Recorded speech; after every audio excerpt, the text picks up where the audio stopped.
Awesome. Well, thank you, Antonio, for joining. I guess, let's start out with your name because I really love your tag, Matrix. Kind of talk me a little bit through the origin of that. Were you into the movie itself?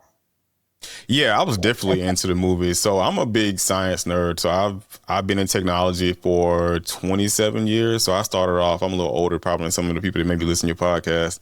So I started programming and doing IT work on a Commodore 64 when I was like 10 years old. Well, So for me, I've always been, I guess, trapped inside before I actually realized what it was. So I was intrigued by the Matrix when it first came out, and I did the backstory on, I forget the sister's name that actually wrote the book. And so, was it not Octavia Butler? No, that's no, someone else. yeah, I think it's somebody else. Am I well? But so for me, when I read her, saw her biography about why she wrote it, I kind of felt the same way because I feel like we're trapped inside of this whole paradigm of society and what the economy demands out of us and what life demands out of us. And I think for us to truly break away from that and for us to be free, we have to escape the matrix as it is right now. Which is why my name is typically Escaping the Matrix, but I shorten it out to just being called Matrix. Yeah. And when was that kind of aha moment, or was it a series of events that made you kind of solidify that like philosophy and thought process? It started in my teenage years. So I've always been this astute person, pay attention to stuff that's taking place around me. Like even when I have some issues back in school, I'm always asking the question of why. And why do we do this? And why do we do that? So I've always had that curious mindset. So this has progressed throughout my entire life. And then once they came out, I said, okay, this better defines me because now I truly understand how to say, this is where we are and this is where we are trapped inside of. Yeah. So I guess I'd love to know, right? I think there's so many different experiences that we have where we realize wait, this is just us being either in it or out of the matrix. What are some of the common themes that you've experienced where that conflict or resolution kind of popped up in your mind? I know from my perspective. Yeah. So high school. So for me, I graduated high school in 96. So high school for me, 94, 95, it was that whole group mentality mindset. Because I ended up leaving out of school for a little bit because I ended up getting Crohn's disease. And I had to get an appendectomy because my appendix burst. So coming back into it after I was in this, this other school to get caught up on all my grades and stuff. After I had been homeschooled, I saw that people had kind of moved on and everybody got into this whole group think tank mentality. And once I left out of that and I left high school and got into college and then I'm boxing on top of it too. I'm like, okay, we're all trapped inside of this system. And I'm like, either you're going with it or you're going against it. And I generally, for me, this was like 97, 98. I'm like, I got to move away from what traditional norms or what people think I may be doing or I should be doing, even though I had my passion was technology. Yeah. And that's when it kind of triggered for me. I would say about 98. Yeah, it's so interesting that, it started off first again with your Crohn's disease and then the appendix, because I know that, sometimes it does take us to recognize the fragility of life for us to realize like, wait, what am I operating from? Like, what is true to me? Like when you're met with the reality that life is potentially short, right? It's like, wait, you kind of have to sit and be reflective. And I find that, with me and when I kind of experienced my bout of grief, that was the first time where I kind of woke up to the sense of like, I'm playing a role that's not mine. And when I kind of took a step back and I saw everyone else playing, I was like, this group thought mentality. And I guess I'm also an observer because I like to clock people's tea. I'm like, where are you going with this? But it's really interesting for me to, have to untangle the idea of safety in terms of how that relates to our sense of belonging, and I think that so many people place their safety in the hands of being in a group. And so therefore that also warrants them losing themselves in it. And so, I'd imagine that you kind of spent most of your time either by yourself or like, I guess, how did you kind of navigate that through different relationships? I was by myself. I was a true to life introvert. Even though I kind of clearly I've broken away from that now. People look at me and look and see what I'm doing. But I still bounce on the fence between introvert and extrovert. But I've always kind of kept to myself. So keeping to yourself, especially I'm one of those old school hackers. You have to sit in like this little dungeon, try to troubleshoot stuff and re-engineer your way out of things. So analyzing that when it comes to technology and understanding how technology work, I was looking at humans as well too, like how the human how our psychology works. Because before I got into computer science, I was thinking I wanted to go into psychology because I'm like, why do we think the way that we think? Why do we do the things that we do? Why do we harper on the things that we harper on to and latch on to things, especially things that's toxic to us? Like, why do we continuously do that? And that question has yet to be answered, but I'm still always curious about why some of us do some of those things. So I figured all this out, like sitting on my own, like how I generally do now. Like I have a group of friends now, but I'm typically by myself unless we have an event and I go out with them. Yeah. No, I love that. And what's that process of like kind of fucking around and finding out for you? What does that look like? Because I know for me, it's like I get locked into a room, I'll throw questions out, I'll play music, but it's like I usually get locked in on something and then I kind of just get lost in it. Can you kind of describe what that process is like and how technology kind of fits into that, especially with, you've done so much and also gaming too. Like I'd love to understand that relationship. Yeah, so me, I'm kind of well-rounded. So that whole fuck around and find out phase for me is when you go down that rabbit hole and you finally reach the bottom of the rabbit hole and see things for what they are. And they kind of, like I said, hit for me early on, I would say about 98, 99, when I really started looking at like how life works. How do we do what we do, especially as I start progressing throughout corporate America and I'm trying to climb up this whole corporate track living down here in the South. Yeah, And yeah, because I'm from Georgia. I'm a Georgia boy. I love But it. one thing you'll learn about Georgia, especially all of us is like in the 40 above, we grew up in a time that a lot of people didn't grow up in. So I came from out of Macon, which is South Georgia, and I was living in Stone Mountain. And both of those places were extremely racist. Like, especially Stone Mountain. I mean, we had like a Confederate soldier that was on the actual mountain that's also man-made that also messed up that whole region. But we don't have to go there. But yeah, I feel that. So knowing that, and them still doing Confederate enactments, and I'm trying to climb the corporate ladder, and I'm hitting roadblocks because I'm surrounded by, and I have to call them racist because I ultimately found out they were racist. I was like, this is not right. And that's when I end up breaking out of my shell too, from being an introvert to somewhat of an extrovert, to talking to people, telling people about our history and getting them to try to understand where we are and what we should be doing to advance ourselves. Of course, that was in the 90s and we still are working towards that in the late 2000s. Oh, 1000%. And so I guess I would love to know a little bit more about your journey in terms of the corporate life, right? And as you said that you've had to kind of navigate these different types of people and their own realities. How do you stay true to yours throughout that whole time? Or what were some lessons that you had to learn, especially navigating that as a Black man in the tech space, right?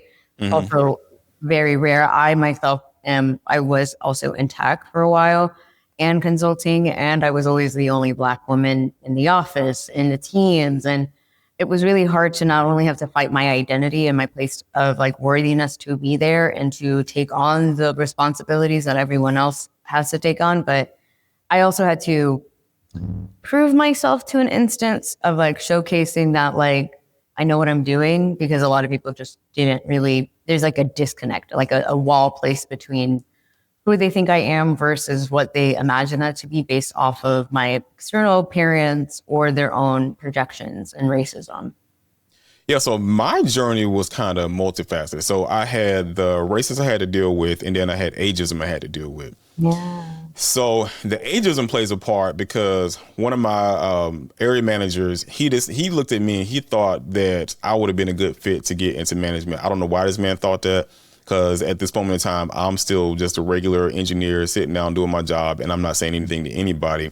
Even though I did do some volunteer work, I wasn't doing a lot of it. But he ultimately got me into it. So I ended up being one of the youngest executives. I think I was 24 at the time, 24, 25. Yeah, 24 at the time. So I'm the youngest executive in this building that's in management, and I have a team of 35 people. So everybody around me hated me for that, because it's like, oh, well, you don't have any experience. Yeah. And I'm like, well, first of all, I didn't ask to be here. Exactly. So it's always like that. It's like they find you and they're like, you, and you're like, me? Right. And you're like, damn. I'm trying to be on the radar. Though, I guess what helped me out too is when I was going through boxing, I was taught about teamwork and how we should push ourselves through things and even through troubles, no matter what's going on and how difficult it is. So before I even got into management, when I was being offered a job, I had my parents were union workers.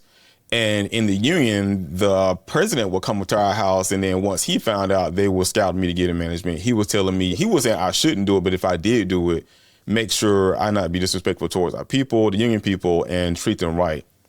So coming into that, I'm like, okay, well, this is how I want to manage stuff, but I'm also concerned about people because I've always been concerned about the community and making sure people are taken care of. And in doing that, it helped me become one of the top leads across our entire Southeast region. And so now that I've got put on this fast track, but once I got put on this fast track, and now this time I'm like 25, 26, this when the racism start playing in, because now they're like, okay, well, we're not moving you up anymore. You about to hit this glass ceiling because we need you here. And we're going to promote everybody else around you that don't look like you. And we're going to leave you where you are because we need you and need your abilities to in this position and to manage these people.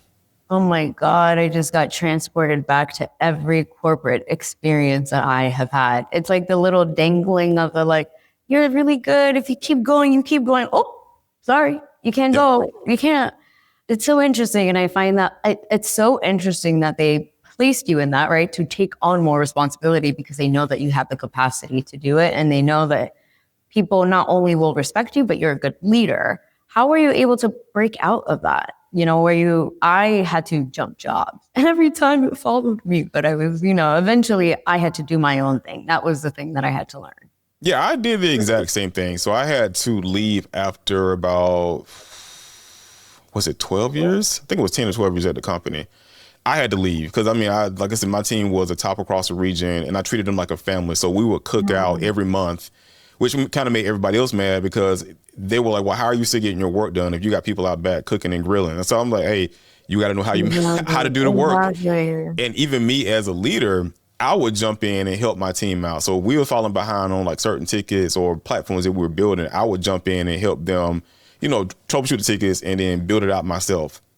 What it's supposed to, but I think that there's a difference between a leader and a manager. Yeah. So a leader, I'm going to jump in, I'm going to get my hands dirty because I don't want my team doing anything that I'm not capable of doing. Whereas a manager is just going to manage a process and disregard everybody because everybody's just a cog to them. So they can be replaced out to bring in a new cog to fulfill their place. 1000%. I'm so curious as to like why we have to make that distinction between a leader and a manager, right? I feel like no matter, regardless of if you are one or if you have a team, right? If you're responsible for someone else outside of yourself, why do we have to kind of make a distinction between managing versus leadership? You should immediately step into that to take care of people. Because it's a title that people like to throw out there. Like people say, oh, well, I'm this leader. I'm like, but are you really a leader? Because I'm like, I don't even think certain leaders are even made. Either you have it in you to where you care about people or you just care about the work. And there's nothing wrong with the two as long as you can respect those people that are working for you. But I typically find that leaders actually lead their people and care about them progressing. And they have a backup plan in place too, in the event that they get moved out or go somewhere else, that somebody can help fulfill their roles. Whereas managers only, in my opinion, only care about themselves. And there's nothing wrong with that to a degree because we all got to be a little selfish sometimes. But they only care about themselves and they only care about the next opportunity. Yeah, I know. I'm very curious. I wonder how, again, both of your parents were union workers or were a part of a union. How did that shape kind of your early childhood, how you viewed people, and also your role in supporting people? It didn't. Really? So it was no. So I'm a middle child and I suffer from middle child syndromes. So yeah, I was gonna say they're like you're touching me. Yeah, everybody else, either the oldest was getting all the attention and the baby was getting attention, so you don't have nothing left for the middle child. So I've always sought out mentors. Not to say that my parents didn't teach me anything, but a lot of times I learned from observing. Yeah. So I started getting mentors at an early age from people I talked to when I was in high school to when I got into outside of high school, my boxing coaching and people like that. So I've always had people around me that I've latched on to pull something away from because I'm one of those people too that every experience is a learned experience, good or bad. You're going to learn something from it. And that's where I've been, and I've always been true to myself. It hadn't always played out right because I try to stick to who I am and what I'm about. And sometimes it don't play well when it comes to corporate. It definitely don't play well for politics when you're running in office. So Yeah, for me, I think you have to be authentic, because if you're not authentic, then how can you get the backing of people around you? 100%. And so when we talk about, again, going from your tech career, right, and leaving, how did politics come into play for you? So I've always worked in the community. So I was a vice president of a nonprofit well, early on in my corporate career, and then did a lot of stuff with some other organizations. So I did community-based stuff. We clean around schools. I did mentoring programs. And so once I went through my own stage of hurt, like homelessness, was homeless for like 2 years. I lost my youngest son. I lost him to SIDS. So going through grief, homelessness, a divorce, losing everything that I had, because I was on the fast track, and I went from making a ton of money to having nothing at all. I'm sleeping on somebody's floor. And then once I start progressing out of that, and I look back in the community I came from, I saw people were still suffering from it with the same politicians that was in place. I was like, okay, well, something's not right. There again is the engineering in me. It's like, something's not right. How can we fix what's going on in our community? How can we get better leadership? Because we talk about leaders in. So how do we get better leadership to give somebody an example? Because I'm one of those believers that it's hard to coach somebody through something if you've never been through something. And so that's what prompted me to get into politics, because I was always about it, telling people about policies and bills and encouraging them to get out to vote. But yes, that's what triggered me to actually get out and run for office. Yeah. And so I guess if you feel comfortable, would you mind talking a bit about that series of events? Like, because I always feel like there's always a life where everything feels good, everything is going well, but then all of a sudden, all the domino pieces fall, the house of cards starts crumbling. I guess, how would you kind of describe that time in your life, and what was that realization or kind of growth or lesson you learned that really carried you forward moving now? So it was in my late 20s. So I ended up leaving, again, I'm at Oh, corporate. So I there's ended up, Saturn return. I'm sorry. yeah, I but don't I'm know if you're glad. into astrology, but it's between the ages of 27 to 31 where people's lives get rocked. They're like, what's happening? Where did I lose myself? Or where am I going? What's my future? But yeah. But I think it generally happens to good people. And I think it's always one of those life lessons that we hate to swallow. And of course, when you're going through it, you get something, you feeling totally different, because when I was going through it, like, I had the depression, I had the suicidal thoughts and everything, because I had this plan. As again, I keep saying, as an engineer, I had this structure of what I thought life would be like and what I wanted it to be like. So I wanted to, have gone through school, get a marriage, have a family, all before, and then climbing the corporate ladder all before the age of 30. Yep. I was That's what working I'll do. towards all of those things Yep. until, and it's no shade towards her, because I mean, we're best friends right now. But my first wife ended up telling me that, she had fallen out of love with me, and she wanted to go home. This is when we didn't have nothing either. So she wanted to go back home to Michigan. So she went back home to Michigan, and she took my two boys with her. And then after that, like, my family, and it's me putting my business out there, because I don't care. I think everybody needs to hear the story. Yeah. My family, or my parents, or one in general, thought that I wanted to run the streets and I didn't want to be married anymore, even though even to this day, I'm not a street running person. It's not even in my Not for personality. the streets, guys. Let the record Yeah, show. I am not in the streets like that. So I ended up getting kicked out. So once I got kicked out, I had no place to go, and I had no money in my pocket. So I'm working, but I'm working this retail place, because this was during the recession back then. So my manager at the time, he ended up becoming my friend, let me sleep on his floor. So I'm sleeping on his floor. Only thing I'm sleeping on, because I have nothing, is my kids' toddler beds, and I'm having to walk to work. So going through that, and of course I had a death that I never grieved from, because my youngest son passed away a year before my ex-wife and I got separated. So I never got a chance to grieve, because I had to make sure my two boys was okay, on top of their mother, because I mean, that's a traumatic experience for any woman to go through, to losing a child. So once that all happened, it's like it spiraled out of control. So I went through this deep, deep depression, and I'm still trying to push forward, because I have two kids, because I'm not an irresponsible man. And I think that if you bring life into this world, you have to take care of that life.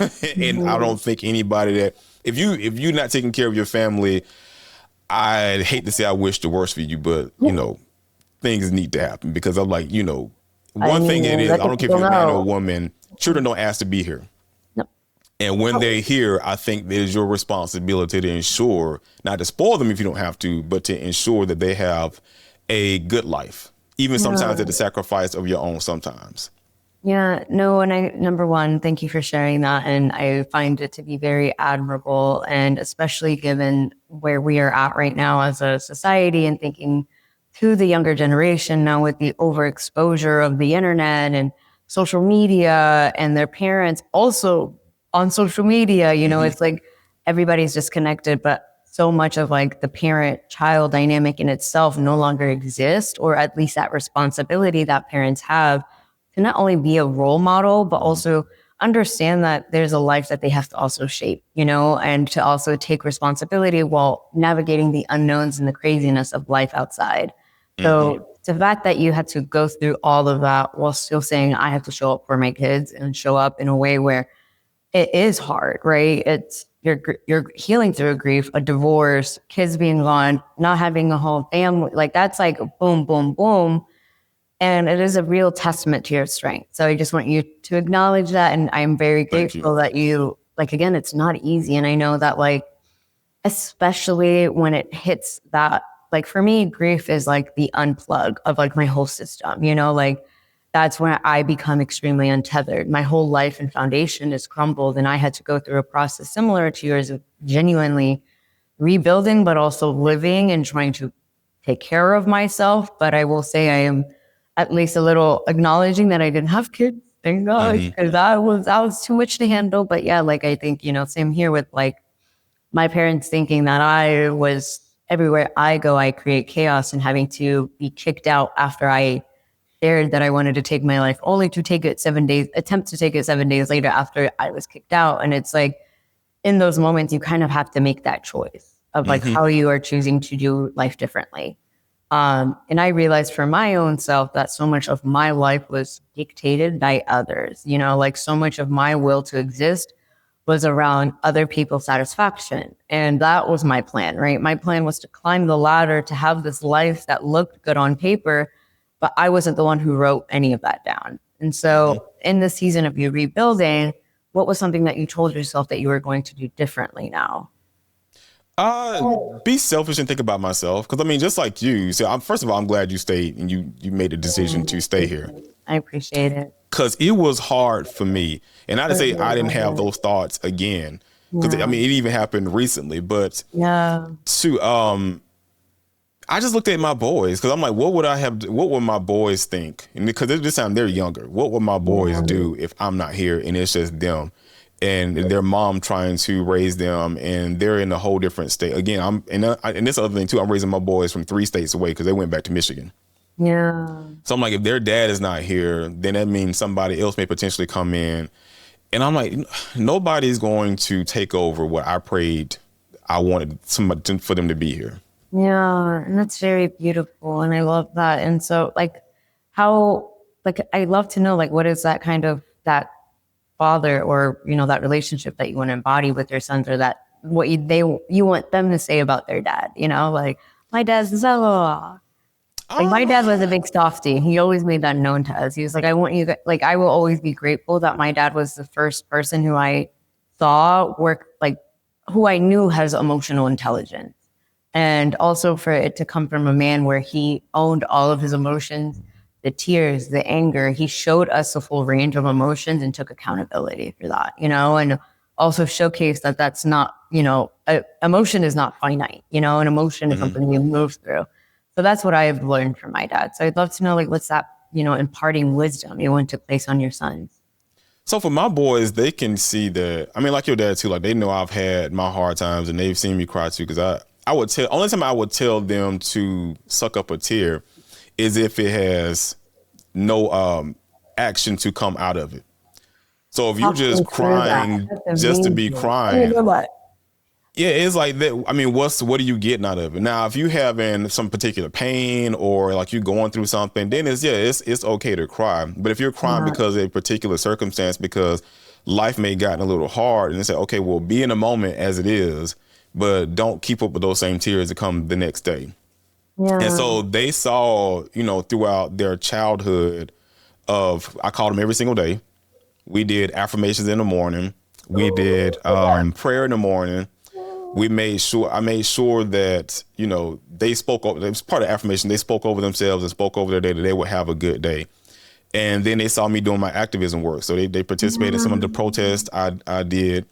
And even some of my business stuff. So I had my youngest son that's down here going to SCAD. He came out to some of my client work I had to do. So my thing for them was, it's okay to be different, but you can't just think about yourself. So one thing they'll get from me, because it wasn't me thinking about myself, I'm thinking about my boys, is that you have to always speak over yourself. You always have to speak life into yourself, and life may get hard, but you can always pull yourself out of it through that motivation, through that faith, and through hanging on true to who you are and what you want to be out of life. And in doing that as well too, it's also, you can't forget about the people that may not have that same strength.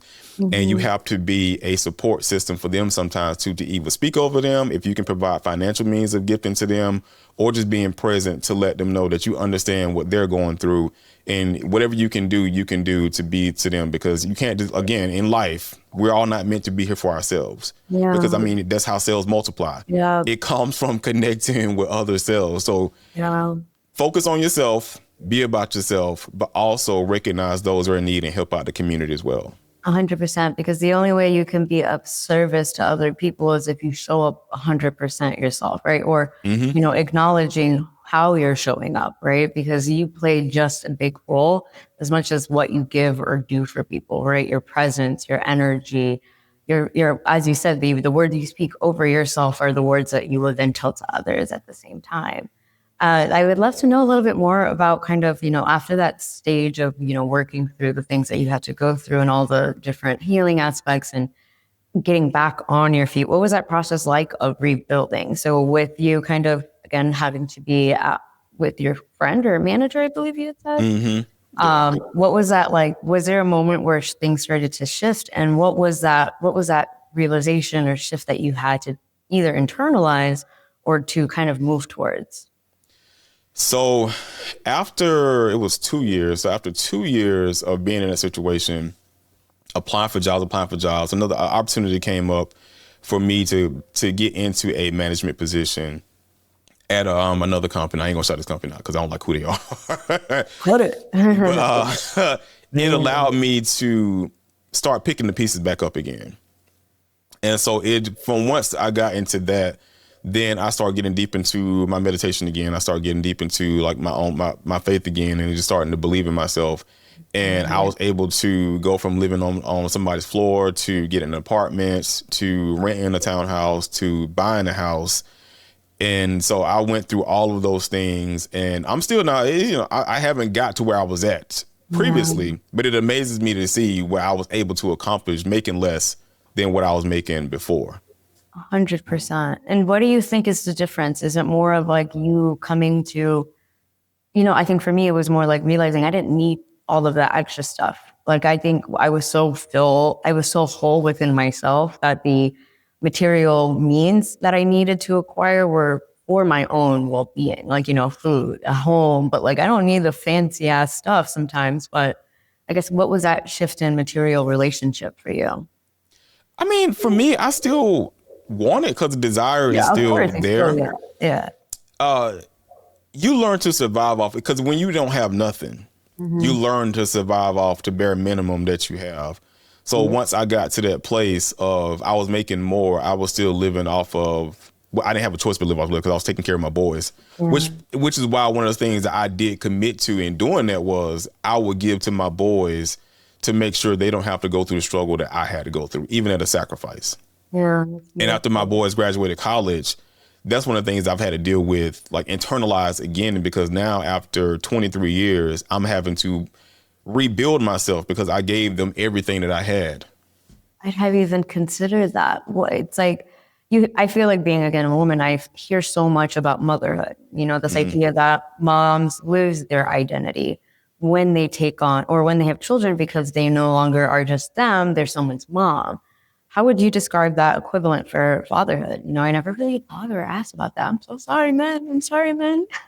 No, it's a whole identity shift to be a provider, right? Like, yeah, it's a term that we throw out so much in these and I think about it, the context of dating, right? We need a man who's a provider. But A, what does that mean to you? And also, what does that mean in the context of being a father and raising kids? And how does that change who you are potentially? So I think capitalist, and I'm a capitalist to a degree. Hey, I think capitalism played a part in talk about it. the household, especially when it comes to the black household, to where okay, the man has to be the provider. He has to take care of everything. Think that put too much stress on men because men now aren't even allowed to express any pain because if you express any pain, it's seen as a sign of weakness. Maybe not from the women sometimes, but definitely from other men, especially black men. Wow. So we internalize a lot of stuff, which is why we have a large suicide rate right now too, because we internalize so much pain in our life that even in trying to have your own identity, it's hard for you to have your own identity because you look at a provider. Not only are you provider, you got to be the therapist too, because now you have to be there for your children and you got to be there for your spouse. You also have to code switch because now you got to be somebody totally different if you want somebody's corporate job and if you were in the blue collar job. Now you got to just be down, keep your head down and get the work done. And even knowing in that, like it's still hard because now you're not making enough money to survive, especially in this economy. So now you got to pick up multiple jobs and you got to come home and be that person. So you're dealing with stress from work and now you got to be the husband and the father. So it's stressful. So for me, I don't think you should abandon your identity. I didn't abandon my identity. I just knew that when my kids was around, like before I even got in any relationships, there would be no relationships. So when my kids were around, when they came down to visit for the summer, I wasn't talking to anybody. I wasn't seeing anybody. It was 100% all about my children. And of course, me still doing my stuff, me doing community service work. And I would have them, if I could, go out and do stuff with me too. And then once they were gone, it was back to me working on and developing myself again. Now, if you're in the same, like even when I was married, I had a business going. And I think that you can have both. It's just about time management. Yeah. I don't think that because if you sacrifice so much for your kids, no different than a woman being a stay-at-home mom, and she's sacrificing so much for her family that if the relationship doesn't work, now she has to find herself again, and it's hard. Yeah.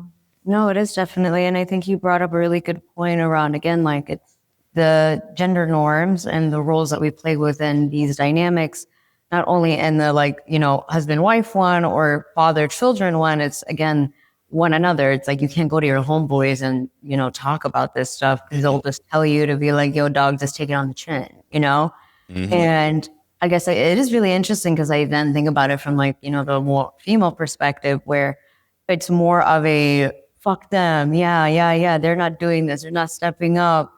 And, it's really interesting. There's not like how can we come into the middle, but it's this idea of when it comes to understanding the space that people need to be able to express what's on their heart and their chest that may be slowing them down, what do you feel like is maybe the driver within capitalism? It's this idea that we have to keep pushing, right? But is it more that there is a level, because I guess what I'm thinking from that perspective when you talked about it was, so many of us have seen our own fathers or grandfathers or uncles do that, right? They have that same face where they leave the house at a certain time, they do their thing, they come home, the food's prepared, and then you just see them kind of in that manner where as a kid, you kind of see that as like, oh, that's normal. But then when you're in that role, it's like kind of a perceived sense of, comfort. Like that's what you're used to. Like, how do you kind of break out of that mold?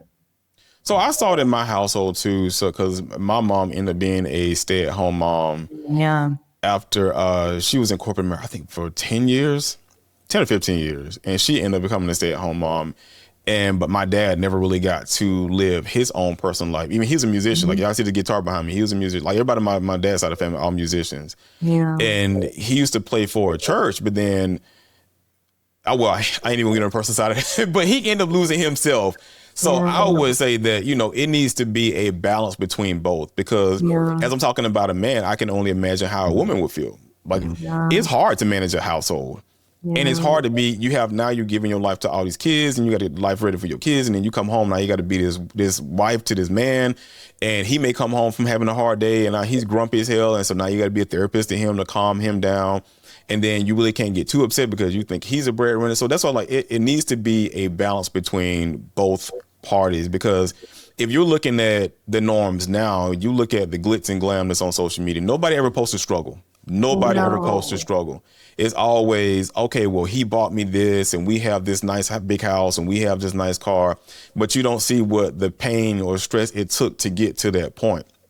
And Yeah. so that's what I'm like now. I think that even though I'm a technology guy, I think Yeah. technology kind of messed us up, especially in our mindset when it comes to. I think you'll win better if we're working towards the things together.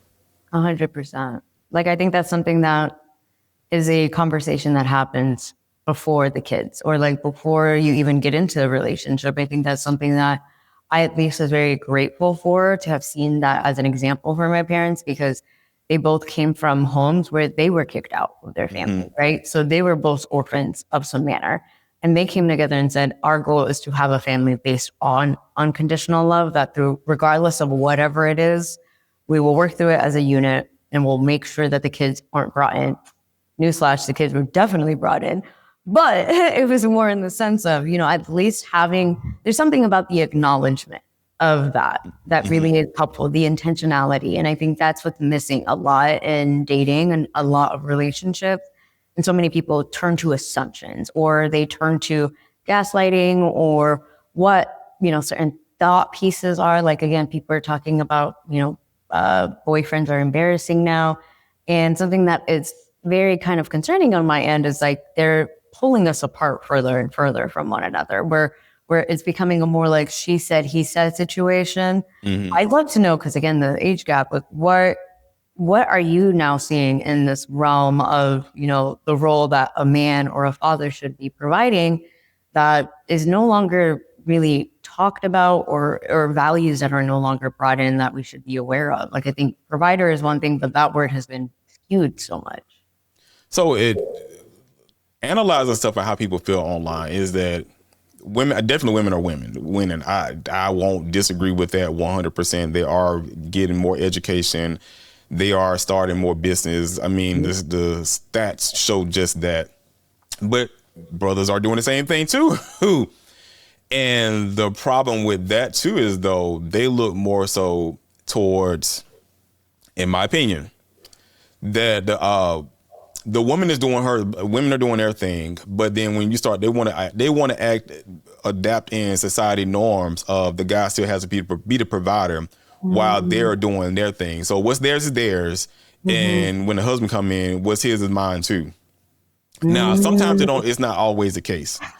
But generally speaking, some of the stuff I do see, and I think I'm in agreement with what you said. I think a lot of times it's like it's pulling us apart, especially when you're talking about the whole 50-50 thing when it comes to bills and stuff in the house.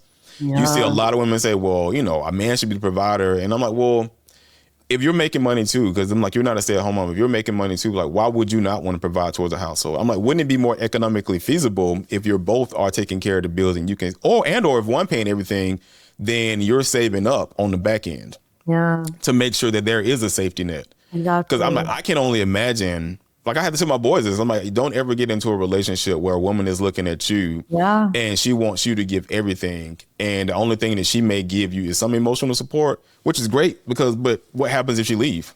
Yeah. And I also think that I think one of the biggest issues that I'm at least seeing, not even when it comes to relationships, but when people are trying to do something in their lives, is they go outside of them to get those answers, right? Rather than being so grounded in who they are, rather than doing the inner work, rather than honestly taking responsibility for who they choose to be, and then believing that they are therefore going to find a person that fits that or find the job that fits them. It's that we then turn outside to justify that. We're like, well, I want this. And it's like, but do you really want that? Like, There's no self-reflection. Yeah. And I think that's the thing that a lot of us are missing. We don't know how to sit still. And something I loved was that you're talking about meditation. And tell me more about your spiritual practice and, again, your relationship to God, especially for me and similar to your experience, where getting to that really deep place of ours where we had to really confront in my opinion, my demons, my skeletons I've been pushing off for so long. It was beautiful to be able to reconnect to God. And I think I grew up very religious. I'm Muslim, wore the hijab and everything, took it off. But it was one of those situations where I never had a chance to create my own relationship to God. It was always, if you have to follow it to this exact T. If not, you're going to hell. And so it was beautiful to be able to turn to God and to my body to get me out of that hole. What was that experience like for you? So I'm gonna get on two things. I'm gonna go back to the first thing that you were talking about before, especially when it comes to like older people. So Yeah. the one thing that we give an excuse for when it comes to older people, that they were going by what they were taught. So when they push forward abuse on their children or people around them, they say, well, they're only doing what was taught to them. But I'm like you said, everybody should have the ability to learn, and everybody should understand the pain they're causing upon other people. And if you see that you're causing some discontent in somebody from something that you're saying or the action that you're doing, then you have to take self-reflection upon yourself to make those changes up and not use that because I was taught this way as an excuse. Now, in doing that, though, people that are going through it, you have to sit down and ground yourself, which how you get into your meditation. So I got into meditation because I kind of fell out of my relationship with God and faith. I'm a historian. So I do the whole deep research of all the different religions and what the religions derive from and where the different, what everybody believed. And some of them are closely tied in together. Like they'll tell you that some of the, what is it? Egyptian belief is no different than the Christian beliefs because they come from typically the same God. But even in knowing that, I do stick to my faith of Christianity. And I fell out of it because I started getting into like more root work and what is it called? I can't even think of the word right now. So it's like I did more meditation and more trying to manifest stuff in my life. And once that stopped working out, that's when I got back into my faith again, and then realizing that all of this stuff is a part of the Bible too. Like you have to manifest. You have to have an altar because the Bible even teaches about having an altar. I mean, all religions teach you about having an altar to go to and sit down and be grounded in yourself. And I found that when you do that, like I wake up every morning, like this is a ritual for me. Every single morning I wake up to affirmations and I wake up listening to something spiritual to help start my day off. And I know for a fact in doing that, it helps set the tone of the day. Will it stop trouble from happening? No. But it will help establish the foundation in you that, okay, even if something is happening right now, I've meditated throughout my day and I know what I may need to get back to get myself grounded again.